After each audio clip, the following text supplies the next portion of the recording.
প্রিয় নবী হাদিসে বলেছেন, এই দুইটি চিহ্ন যার শরীরে থাকবে তার জন্য জাহান্নাম হারাম হয়ে যাবে। শুধু তাই নয়, দুইটি তরল পদার্থ আছে যা যেই বান্দার শরীরে থাকবে সে কখনোই জাহান্নামে যাবে না, আল্লাহ তার কোনো হিসাব নিবে না, তাকে বিনা হিসাবে জান্নাতে পাঠানো হবে। আজকে আপনাদের জানাবো দুইটি চিহ্ন সম্পর্কে ও দুইটি তরল পদার্থ সম্পর্কে, যা আপনার শরীরে থাকলে বুঝতে হবে আল্লাহ আপনাকে অনেক ভালোবাসেন এবং আপনার জন্য পরকালে জান্নাত ওয়াজিব হয়ে যাবে এবং জাহান্নাম হারাম হয়ে যাবে। প্রিয় দর্শক, আমরা শেষ নবীর উম্মত। প্রিয় নবী আমাদের রেখে কখনোই জান্নাতে প্রবেশ করবে না। হযরত মুহাম্মদ সাল্লাল্লাহু আলাইহি ওয়াসাল্লাম বলেছেন, আমার একটা উম্মত যতক্ষণ জাহান্নামে থাকবে আমি ততক্ষণ জান্নাতে প্রবেশ করব না। সুবহানাল্লাহ।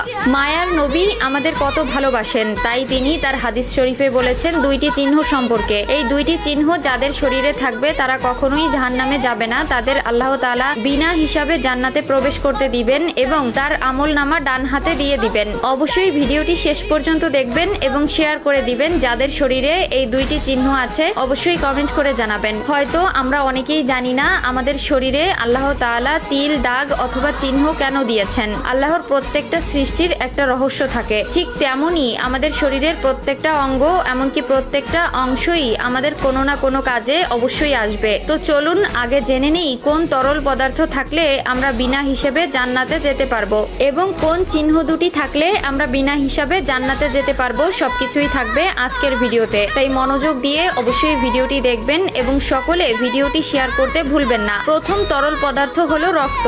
যে ব্যক্তি আল্লাহ তাআলার দ্বীনের জন্য রক্ত দিয়েছে সে কখনোই জাহান্নামে যাবে না। দুনিয়ার জন্য রক্ত নয়, আল্লাহর দ্বীনের জন্য, ইসলামের জন্য জিহাদ করতে গিয়ে যে ব্যক্তি শহীদ হয়েছেন অথবা যে ব্যক্তির শরীর থেকে রক্ত বের হয়েছে তার জন্য জান্নাত ওয়াজিব হয়ে যাবে। 2 নাম্বার তরল পদার্থ হলো চোখের পানি। যে ব্যক্তি আল্লাহর ভয়ে একা একা কান্না করে সে চোখের পানি মাটিতে পড়ার আগে আল্লাহ তার সমস্ত